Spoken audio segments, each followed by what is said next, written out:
បាទថ្ងៃនេះថ្ងៃច័ន្ទដើមទ្របពីខ្ញុំបាទជារា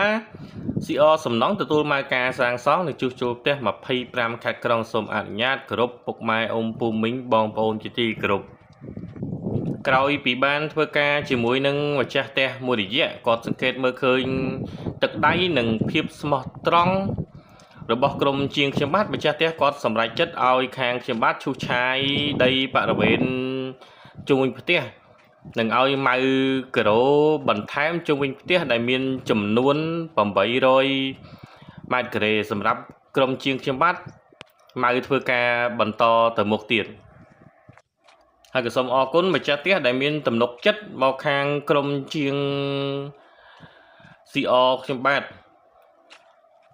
បើពុកម៉ែអ៊ំពូមីងបងប្អូនទាំងអស់មានចំណាប់អារម្មណ៍សាងសង់ឬក៏ជួសជុលផ្ទះតូចធំក្តី25ខេត្តក្រុងអាចតាក់ទងមកខាងខ្ញុំបានជាងរា CR សំណង់ទទួលមកការសាងសង់និងជួសជុលផ្ទះ25ខេត្តក្រុងបាទក៏សូមអរគុណច្រើនពុកម៉ែអ៊ំពូមីងបងប្អូនទាំងអស់ដែលបានទស្សនាវីដេអូខ្ញុំបាទកន្លងមកបាទសូមអរគុណច្រើន